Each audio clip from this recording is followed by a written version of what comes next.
Sompa FM and TV and market yapa. Sompa dear Sassiso and many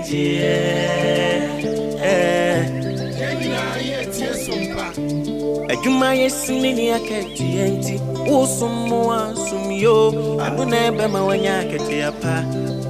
ewa Sassiso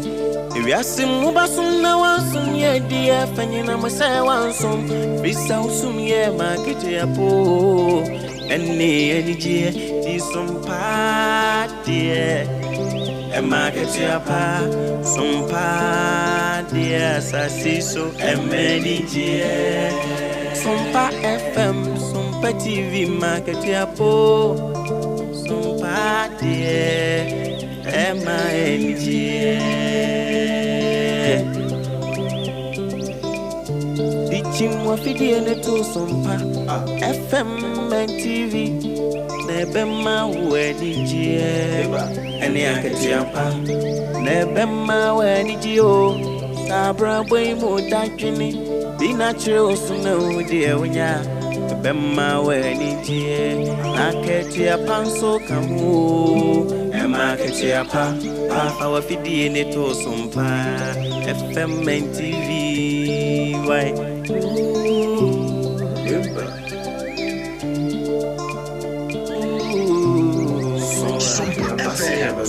Yasin Sompa mani jeni akati apana unu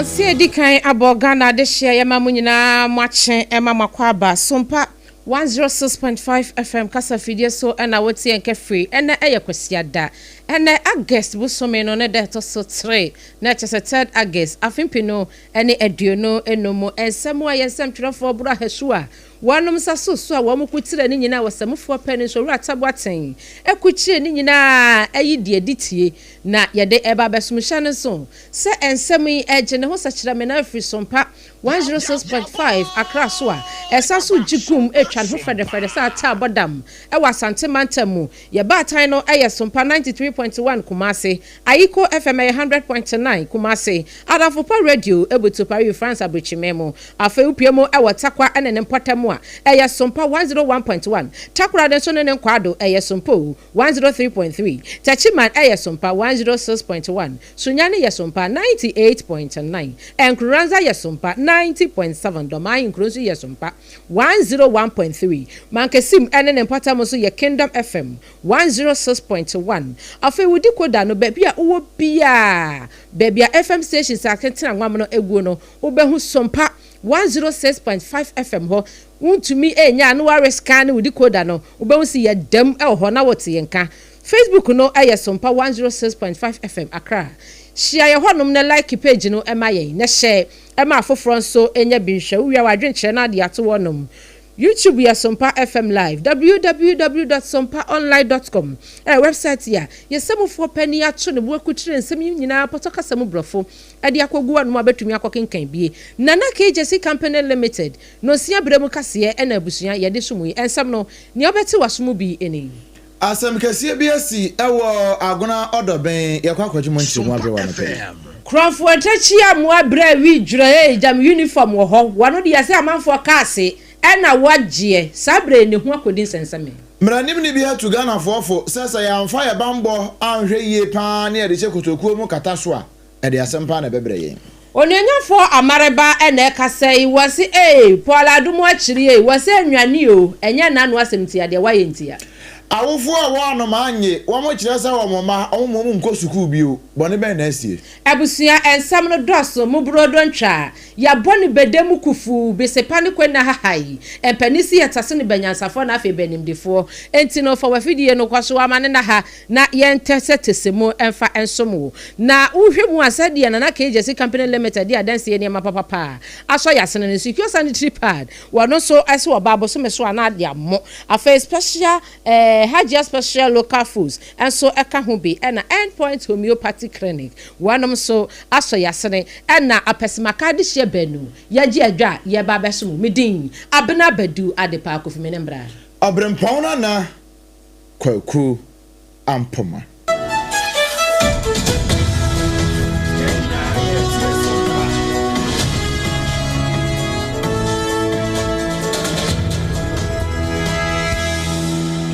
Yesha ensem no ase ne akwa akopie mu ewo mfimfini mantamu. Mfimfini mantamu kura e friend say agona obodom ewo agona west. Mansini no emu ewo mfimfini mantamu ho ene akwa akogina. Na bayese mfinhye aduanan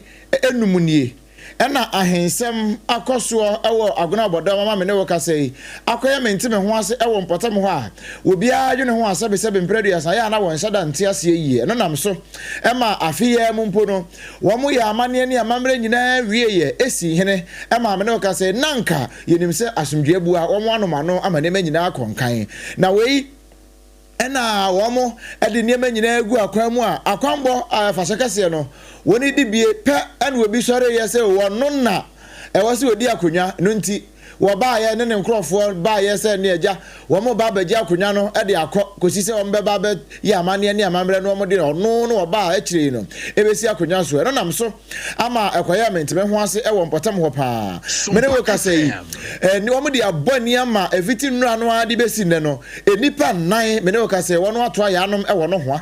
ama emu maako edudie baabi a womoda no wo gina mrabofo achi mene wo ka se ya saa enipa yi a wo mo prepare no wo mo awinyi wo mo nko awo a okopie mu ahemfie so a enkonya ene niema a wo ahemfie ho wo mo asese emu fakase no a ama bambofo na ate asi ho anya asem kuma akora mene wo ka se a kasa be se mienu eshan mienu wo mo abobọ dwedwere na nhwehwe ase kas ne nyina atwaja to bi kura ma me no kasa aye something which is there tebusia so ojan ne we Facebook ne so a eye Sompa 106.5 FM Accra Sompa 106.5 FM Accra ubehuru sane e ekoro nyina eno nam so ema nipa ba kwa na ni semu bia ene ne bo ankomo kwa me ahe kire se wo mo de wo mo wo mo nka bi nhye mu no mu se nipa bi firi bra bi ebe tisi mu wo a wo mo de ntokwa be gengam wo ma nya sem kuma me no ka se nipa nan ono ato ya no e wo no ho no nam so ema ye ne assembly member ye wo agona bodom electoral area odi nya for Alex Donko e bon ko no che se no kure nia ekoso na ni enyan pa no nti wo ka kire IGP se presifu e won potam ho no woni sua wono fa bi meka ho na enya saade a bambosem no e ya agensem kora o mai posi adwumako no wono mu aka kire ne egusu a yegina na upiemo e wan kran pumpuni matam hanum se yi a wonom abo amane bi a wo ma kire mu se wonom bo adwuma pa nya asem ketewa na wonom se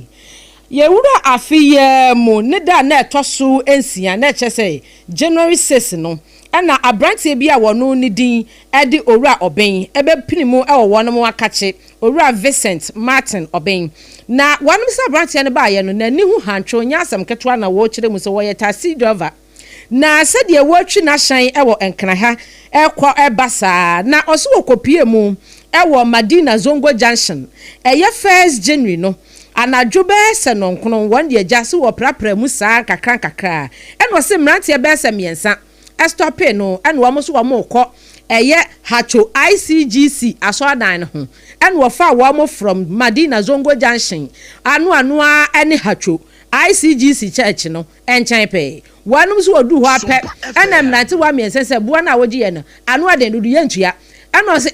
wedu ntimi ma yakira ntua wa ha esa se ba bia wo hwa me fa mui Madina Zongo Junction pa na ma beduru ha na bu amabo mo musimu ntua pa de amesumi ni mu ngiri enti na akwaya twema mentwe so de empani se e bokora enti wo hu ya ne se wo ma kyekere ne nsa wo mu wie wo no ankasa ne shirt a ehya no wo ma wuro shirt ndi akyekere ni ti wo mu wie ya wo mo se da fom Nani said you do before complain opposite for adwuma de bi pie ho afa wo hwe said ade ne kwana kyese nkofo esnache no pese o snatch car no efri ni nsam anya aboa ne ho asem a nani ade da yakoso ya ne pitiri wan mu kutire car no efri ni nsam no se ne car no na ye Toyota Corolla ibi na registration number no eye 296-16 GM na wan mu de car ne koye no enafua be se enumachi wo hwehwe ya wa hu no kobo post adwumaku a wonom ewo eye nkrampopuni mantam ha CID wo head office wo koye no do na asem koda wo mo na sa from January ton post adwumaku no emu ahuntrahunufo wanom ato wo mo bo ahwehwemu a July 30th ya wo makwachi abrante no enya asem ketwa na wanom say sa abrante na ya habitual cars na cha anasa ka jaken ayi enwoye wanum sa manfo cars ya woje no eri ha nyasam ketwa wasanso akwaje ka foforo kora e wa kramo na numu ana wamu didi mu wanom kon se branti yi a wakwaji obi ka wa kramo yi wono ne ho kasi ana January no owura wo ben e de beto wo se wo mo agi ne ka ewo hacho ICGC dan ne nchen pe no na omo hwehwe mu ana kire se fun ana ehye ni bottom sabre ne kora na ye sa taxi driver na wan mo je ne taxi January ni mu no na ye ne dia na taxi driver ne ba ye no so ne complaints wa ba ye no was ni daily sales wa mo je ka ho sika ba 13,000 wan mo ji sika ni nyina afiri ne ho afa wan mo wie ye ni mobile phone so na ehye ho wa mo ji ni nyina enti na kire se we no wakwakoye se wasanso de counterfeit yakoto visa na de na waso wa mutim so muti se o man post adwumaku no wo maba man ya se dia brante no wanom akere no na chia wanom akye ni nyina na o mama ne so ho a wo mo de ni kwa kwagina mra no na ne din a wanom se wona ID card so aya Vincent Gbetoguro anu ni dini na wo mo hwe se de ni fishia no ekọ anima be se aduanan mienu na chese wo nyini kakra pa a won pa adwuma manfo kaase ene kro no by heart ene omo so mutim bo pampim e wo kwam no ma hyase e cheke manfo no wo mo ji omo hu sika enti se die owura Vincent Gbetoguro ya kire no e wo post ya kache a ka wojeje ene kro no by heart nti ye de ni kwagina mra no ene Gbetoguro be gina mra na mra no ne no ako ahye sanso no amukra wadi kan kobi aba na ye toa ensem no eso ya twaso ana ye kwa kopie mu ewo mranim ni efe ne se Kwame Boafo Akufu na kache wono ana woka ade akire Ghana titiri pa ne ye bambosem se ne etie ewo mayi mu na apani akasa kire se sani ewo mayi nipa bi benya tumi ewo mayi mu a na wono afa ye bambo sani a eye wono akasa wande a no wode ahye wobotom na ne ye wo pe ene wode ye no wo ka ade akire wo man se ya hwe ye na ya hwe ye bambo sem ye pa titiriu ebehu na bambofo presifo pa wo mo hye uniform na wo mo bro amanfo ebo nsentwerefo chese na no kra na esi ye a sentreni a wo kwa na adwuma ewo Magdan ne warehouse yi na no kra so konfinfi mantem wo baabi so eno so ba ko esan ko pie wo ewo san potam ho no na wote ye pa no si enti Ghana bambo sampa na ayese lawyer Kwame Akufu kire se sa de no a ekoso no si anhwe yi a ye penti bad image e de ato international market no so anhwe yi a Ghana ye bambo sam nya de a obi a bebu ayin biu na woni so paka se e twetwe nkomo no wodi nsem sei e na tudwa cannot be safe in this republic unless law and order in the republic is maintained for each and every member of the society. We have come to the point where people now take the law into their hands for the resolution of every simple dispute. For example, when there's an accident on the road, people no longer wait for the police. People will attack the driver. Most of these accidents between cars and motor riders, for example, result in grave collateral damage subsequently. As a society, I think we're beginning to lose the plot to the protection of the citizens. And it is that sore which is now festering into other sectors. This issue of attacks on journalists, to come to the substantive issue, is very dangerous for our democracy, because we are now headed in a place where persons who will broadcast and throw a light on persons who are to be accountable to us are now being suppressed by fear and threat and in fact implementation of assault. Mranim ni ya efere se Kwame Akufu era Boafo krasan kan de ne ho na wo kire se ya ba udi ube yo bia bibi kran ka de ka fa kwa akromfo so na emom se obechi nsantwerefo na wasa amboro wom de enye ba akokra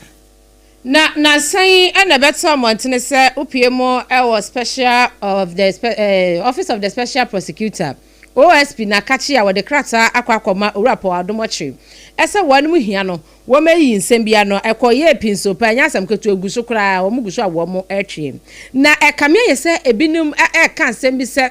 oye special prosecutor wanu ni beef bi a wanu owurapo adomochi ewo ntia ene nsem bi esisi na anu nti ene ebia ne ho aye na hyi anase ebia witch hunting bi ena wonom nam so a eja akwakwa wiesa na pani a wo kasa yi eyo owura Abraham Amareba wakasa ene wachire mu sei wanu ankasa na wo honom no wo hu ne ho sei enye sa ebia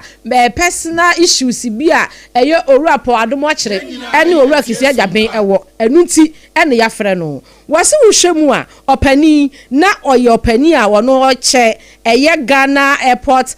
Company Limited no na eye chairman ewo sa adwuma no emu na wohwemu a contract bi e ba ye na ka eni kwan se baabi efa a wode fa ye ene hu sikasem enumu na owura lawyer Amareba ekire mu sei enumu na ebia wonom afre no na ebra wone semtwerofo eye interview no owura Abraham Amareba sei wonom mo pa de se de ebi mu ka sei ade ne rich hunter no wonyi ntum esanse wo hwemu din a owura kisi ajaben wonyi obi asebio obeka sebia waye ni bibi nti wono so efa tumi anase ni position na ne office ya wo no ono so e de abedi wani na mom se de mra no etie no eno apepepe eno wo fa so.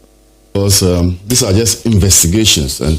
they have not been found guilty. Board members play a key role in decision making when it comes to companies, and they shape the direction the company must go. And so when I heard him say that, these are matters, matters within the purview of management, and they are not matters within the board, I said, no, you can't say that, because this fiduciary relationship will tie you in. And in any case, when you look at the entire story, one of it is that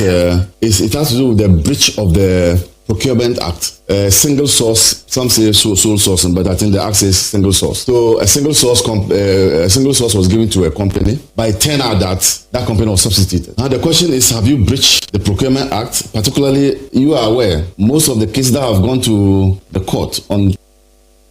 Openi okasa ye owura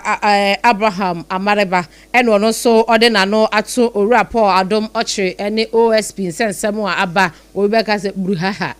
eno ono so ahye na adwen wo ho ebusuya na KJC Company Limited oso yan kanjo se adansie ne ma papa akache ene ho wanum fiti eton adansie ne ma no enye ne acha papa nyasem ketwa adwumade ne de wanum bobi na ne ma no so eye papa wo shase eton chance cement iron rod enadoa ene binding wires ebi beka no building wires no ewo na kachi a wamu disi wamu dan no ensuo beton frama befa edan no still strong etim die tim na u pese wo dan che enya hoden enkanka foundation no esanse no ne edan ne fapem u kope na so kwakwa akodin komo a na wakọ eye na KJC Company Limited one ne nkwatena se na ne ni komo wo beboa no wase usika nso a kakra bia wo de fabra na onchiro kwan a wo befa so payment no obeye no na wonso enche waye edan wura anesa mantam dunsia ni nyina babia wo mato wo mon krabata no apeti na kumase ne nkranfo no momfa amai 0204 355 040 0204 355 040 na babia wanom hyase adi homeopathy esa yade ewa Ghana ha sei a yetwa wan mu puse yeda yanikum a infertility ududuru ho away premature ejaculation ududuru ho away afa prostate ho sensem ududuru ho away fano kidney ho sensem liver ho sensem ududuru ho away infertility ududuru ho away na wase wakwatete sa wati ase bia na eja baby a wokoye no ewi ase no won se wodwonso a aya na obemanimu ye oya oba nso fitaa bi gu wankasa no wodwonso na wo hyirishyiri dwonso no nso de ani kwan sa wo sere saa wo so wutimi furo yie na ade no se won se ye odidedide wodwonso na ye odidedide a wa obi antim na asere enti no wohwehwe na bibisa na eto wa no wakọ endpoint homeopathy infection won betu ase e de amawo Kumase Chronum Abuahia, one of Elho, Accra has a shell signboard, Spinters Quantum Point, so one would do a Mujumoho, one was stroke in your Jayafono, a fair Yadibia can watch them, your beer yapana to a frayin, your bebe fee, a mal proper treatment, and my also on wato. If you didn't ya, ya dear, a fisio, no, Nini Nabuho, ya massajo, ya be massajo, come ma, a money 0244 867 068 0244 867-068 na endpoint homeopathic clinic enyo so na abusuo yi secure sanitary pad say wo hu nyakopon ya adom no ba ukọ afikyire na wunya hu ade red na animu a ena obi ebusa ye no sa adentina enwo ye kokko we dia adentina nyakopon eye emasa bosumi bia ye hu kokko entini wa ye ne sa enya du ya me pacho secure sanitary pad first 3 days no heavy flow no radi boa papa boa me eno na memo enti memo na amo menopause nyanche yen na ye nyanche bo se ekunya ne ko ade ye mo saa akosi bra ye benya menopause ye secure sanitary pad mint na ewo minute na eboa na we no eso ne mu na atwitwim na chenchene ne kama na ebo wo ba ye ne ho ban ma rashes bi engugu wo ba ne nchen afen so enhyehye me se e pad bi wo ho abusu akoto wo bi twam wo ho a na wa te ne pampan ne was sister wayo was my day was my center no Mrs. Secure sanitary pad de a scentless na chesa won tehwem a secure sanitary pad uko adwaso a yetu apetin ba bia ubenya bi ato na kumasefo no monko mama excellence cosmetics wonu na etu e de ama adehye a wonu wo kumase ene ne nkwado for 0243 862158 0243 862158 mama excellence cosmetics ne mano no ma secure sanitary pad ne bi ene ye kwasi ada ufra sore na wo ba ye yinyuma ade beba ye yinyum saa wo ba na sasan be hye kitchen na wo tim fifire na tim penten kwa wo twiwe wo nyam we eya ahomete o ene kwasi relax your body nyambo china be kwa adwuma relax na to nsafre hajia no fa aduane ni bi emre abusua no abusua mu ni nyina eye hajia special local foods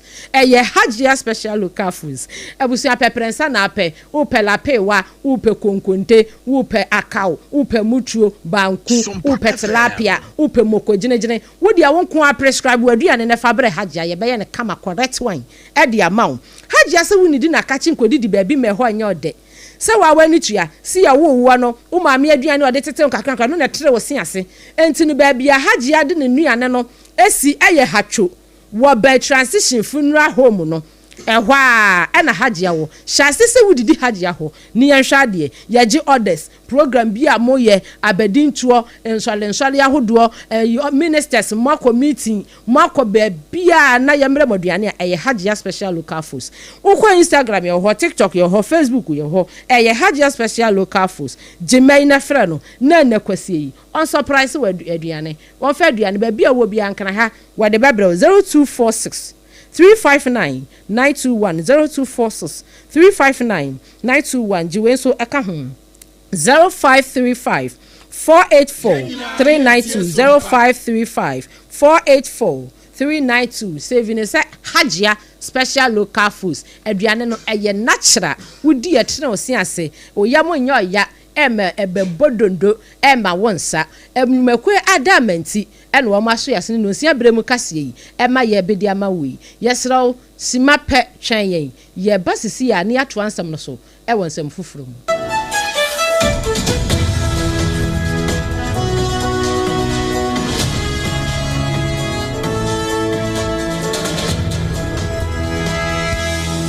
Munde dinam se menya foreign call. Hello papa, what do be a new? Se me feel London, echo US. Na no crowd who crowd from me mama nia. Na papa mo what to say. Awurade aduma haboko. Na ko jejesi. Ekwo bosim penemu. De woton adansi ho niam no so. Wo hye ho de. Oh, wo hye ho. Ekwo ba. Mesi wo boduma kra sre kane no a. Na wodro US won so manfo bondin sa na. Hey papa US hakura de. Na ko jejesi company limited agi ba bia. Wo Holland, Germany, France, Italy, London, Canada. Eba adansi ho niam de a. Obian se na ko jejesi company limited. Na matese wo bi depo kesie bi e wo kaso a. E ho na wo bia ko to adansi ho niam. Na eye no kura papa. Oh, eye no kura pa. a police station in Chenhua. Hey, a kuoba sempre monono. Onye mereda. She, where kurano me and somewhere and we'll be in for yao. Baku a bua kwasa pasi kumasi. And baku so pokriase and cranha. Obiase, Nana Kodoja si a bemaba. Ewa dansim. What on cement, iron rods, banding wires, and Nadua plywood and just said about dance roll. Tis a BB, they share a dance yas de Korea. The pony in answer, a to four board, would go come more, what could you free? Akra we ka so depo ene pokrasi de no kra to nkyanya wasa wobu akoteman Tantra Hill Iron City amanfrom wasa bie depo kese so e wo Koshiman Kumasi sepase depo no kra da nkyanya ebi so magazine road head office no wa bie depo kese so e wo da de ntam edweso Akra road femeso opposite Alaji Celia ampaba meboshen Tanoso Breman and Amanfrum. Numbers of man for the fray 0244 313 752 and 0244 41 93 93. Nana Koja Jesse Company Limited. Hey, a Kuabas in Primo. Endpoint Homeopathy Clinic. Ghana had the OBN himself a prostate. Na baby, you multiple screening. Emma Huni etuasia. Na a Endpoint Homeopathy Clinic. Anasa a kidney, a liver problem. Wofa baby and ajo. Na the friend premature ejaculation. No, bear maybe I want to do for Quaquasia. As a wood dinner huagro. As a wood tonte. Any ebra Endpoint Homeopathy Clinic. Na ya muau. A man mema mo power. A ye Endpoint Homeopathy Clinic. Wamu de mufua. Yari bia infections be ne woho. Anase bia wonsha wofa baby na ajo. Kidney problem, prostate die. A ye Endpoint Homeopathy Clinic. Kumase Ubehu Endpoint Homeopathy Clinic. Ewo kronoma boy here. Ena Akra hanso so die. Wamu jine mu ankasa. Ewo Spinters baby friend share signboard no. Hudru na ubusasa wo pe Endpoint Homeopathy Clinic. Obia ebetro. For Endpoint ewo 0244 867068 and 0274234321. Endpoint Homeopathy Clinic. Wamu de mufua. Kweku, minim se wayeshi. Me cry man nane. Now so ebony show one embasso. Malihon Sepeno.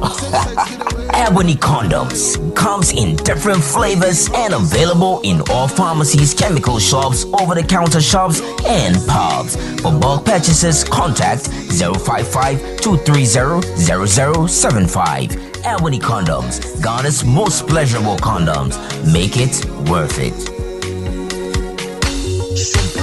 We got peppermint, strawberry, vanilla, chocolate. We got peppermint, strawberry, vanilla, chocolate. It only the view is a condom. The condom mulia then it's not on, but double support as a condom. Ewra, me pacho brana me hwa de wo bagi. Bra, aden, enen so biem. Hey, time heba me hye ya me ka se yi ba kwin. Ani wayi me ensen. Bra, sanya time heba me hya esia gyimi ni me fiefo enya de abako ebeso yen. We de udi se ofa ni nyina. Time heba me hya me ka se me di wa dance ya heaven ene de mekwa akopie. Enti se malaria we draw ne time heba mixture. Enye enunku o, de nanum ato a wontimi anidie no. Time heba mixture duro no ene ye ma wo. Oba a wafa afuro de wo ma akwada nofo. Ene akwada woni mfie dumienu entimi num aduro yi bi. Se obeto aduro yi bi anuma, hwe se wakọ hospital anase lab am ye hu se wo atridie malaria yi bi ansa. Se upetam heba mixture enu dudu atu a, fo ani kire KNG Herbal Center ewo Emrom Abidjan House. Ana ba akoso wo atonsu Monaco Junction. Eno echi ubenya bi atowo over the counter medicine sellers. Any herbal shop dodo na emu. Fre 0244 417669. Kayo set time no TIME time herbal mixture afi malaria fever bi adani ziba ewo munu betu akọ. FDA agi adwadie nkratoa yi atum.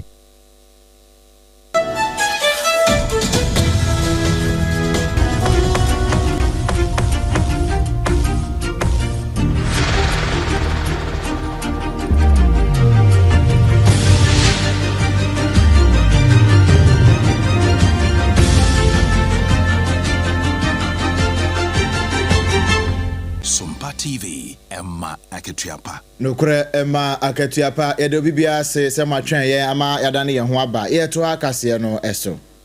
Ye kwa akopie mu ewo asantemantam mu anomanye MA Basic School ye wo ho ewo so ame mpatam ho eho ene ye gina yi na awofo awo krom ho nyina kire se wo mo ntimi mo ma nko school bio ewo MA basic school ho sanse sabe ahunidie ho nsem enko yie kra ewo anoma anyi school mu ho eno nam so ema ya mane boni ba wa bedu ebo modern bowura school mu ho ene assistant headmistress that school na no ye Owurayire Esther tawia ebo nkomo ema na kire se no kre nanka wo mo wo urina ketua bi a ajabi ka se washroom ketua bi a na esom wo na nsusuku yi wo mo dodo okra bro be se ahanwotwe na ohwe se ne washroom yi detie pa no a eno nam so kra mpoma empanifo bebubu ye sanka ye lawyer John Dako ebebubu ye sanka ja wo ba be ye ni ye dia ma won ansa kra ne ye beto aba 2024 ya mu na ye to aba wie ya abato no anko ama MPP fo pe ade no anya adane eno nti wona ofa akonya isu aka kira ban se aban mremwe na nya sa ade a ahonedie ho nsem atapi wo school no ha okese pa de se ye face e wo school mu ye washroom but na it's penifo se ombesi bi amaye eti ombebu old one no egu before the election it's a new 1 year almost ombesi amaye ena akaho your population we are more than 800 ye ba enya baabi enko sakula se ne yem kana o se o rush ko home and san watimi akwa koja ne nai teacher for times also for dropping ofie benya na ofie men dey also for dropping na odi kofi na wakọ ye ho ye assign aba eti akoya how kese pa ye hu de ye nye awofo ne complain pa but ye so nye ye fault they also be ayaye and so still the more be en fu baabi am enam say ne ye ntino akola bi ekọ na we hu a na no nya akola ba akonyame nko a kaka abo no so wo chakwe ba public toilet we so chakwe ma sana watimi akọ enti akoya de bi a ayeye headache pa ha adwene no kura ha adwene pa sanka na no e ka de nanka kai enyoma akoda bi sanso opesu ekoya ne hu yie saade na enye we eye Owurayire Esther tawia ono ya assistant headmistress edema anomanyi MA basic school na we ye pe na ba wa bedu ama na nso ho a wo bowura mu ene elder Anthony Enyamesempoku wono na yeso educational director wono na kwabo nko no so no kura o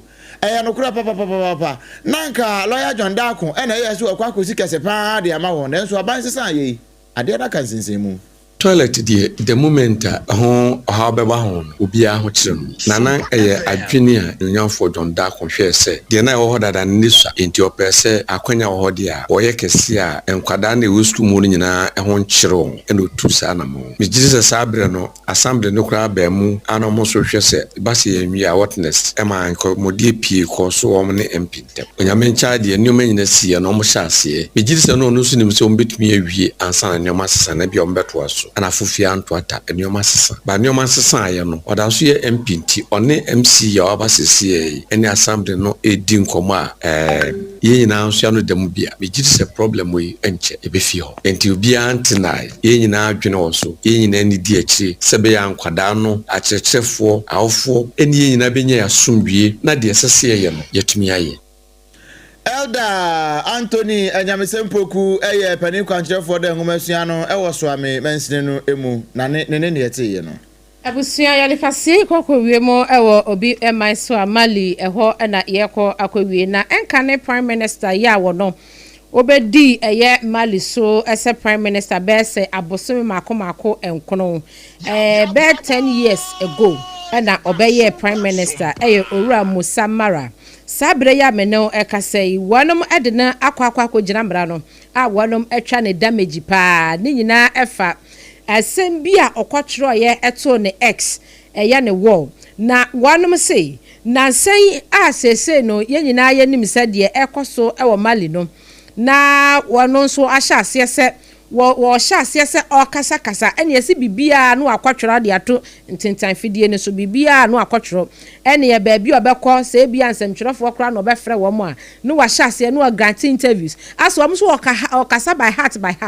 na asɛm a wokotro ye eto ne x wa sesei wakwakwanya asɛm a edina kogina mra no ene sei wasi asesesei no opani a wodi eye mali mine so no asɛdeɛ wɔhyɛ aseɛ diteni wɔn a na wɔn ɛwɔ aban mu mmerɛ bi a atwam ɛyɛ ne ni diteni ni afrɛ ni diteni sɛdeɛ ɛmi sɛ ɛkɔ so wɔ Ghana ɛyɛ bia ɛyɛ ne ni afrɛ ni diteni na wɔn nso sɛ saa asɛm no ɔkɔtwerɛ to ne X no account ne emu no ɛnte saa asa deɛ openti ɔman no blue black bi asa deɛ ɔpɛsɛ ɔka sɛbio ensɛm a enim edigu ɔman no ho fin ɛnu ti ɛna wɔnom ɛkɔkyere na asese wɔn de na kɔgyina emra no yi na wɔnom abɔ amane akyerɛ mu sɛ wɔnom bɛbɔ ɔmo ho madin bi asese bio ensɛm a ensɛm fata epenti ɔman ho efin ɛde kyerɛ aman afoforo so sɛ ebia bibi kura na oho bɛkyerɛ wo anasa ho hiahia bi a ɔman wo bekom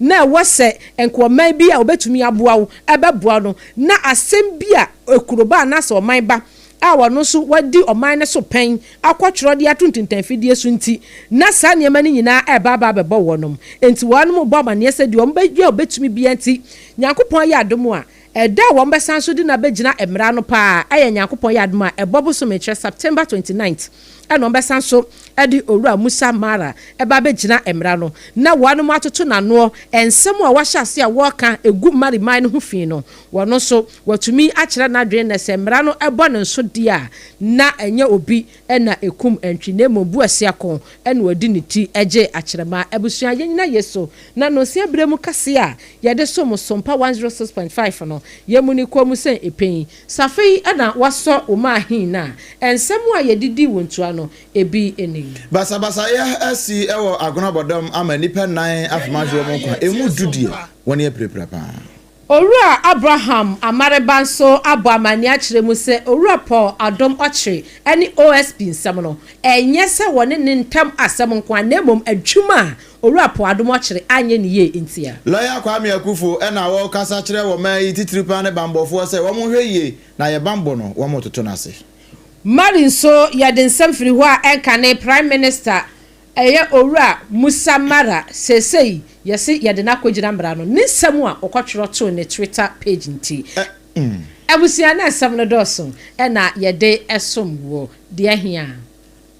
abusua aseda no ɛnkɔ mfiri Sompa 106.5 FM na ɛnkɔ pie mu ɛwɔ Sompa 93.1 Kumase Ayiko FM 100.9 Adamfopo Radio Paris France Abrochimemo afei takwa yema won mu 2 sanse wa mabiem ɛyɛ Sompa 101.1 takra de tadi ɛyɛ Sompa 103.3 tachiman fo nso ɛhyɛla ya won mu biem wɔ Sompa 106.1 sunyane fo nso sɛ yɛnie ɛyɛ Sompa 98.9 ɛnkranza yɛtwa mu puse ɛyɛ Sompa 90.7 dama ɛyɛ Sompa 101.3 mankisim ɛne ne kwado hɔ de ɛmfantefo lemu a ɛhɔ no ɛyɛ Kingdom FM 106.1 udi koda no te yɛnka efi so Sompa 106.5 afei Facebook and YouTube ni nyina owura Safo Kantanka da Masaforo wɔhyimi yɛ live ɛwɔ hɔnom yɛda mo nyina mo ase awia yɛbɛgye brane akenkan mo messages ni nyina de ama mo Nana KJC Company Limited so yɛ asene secure sanitary pad bo so meso a oba na wa mo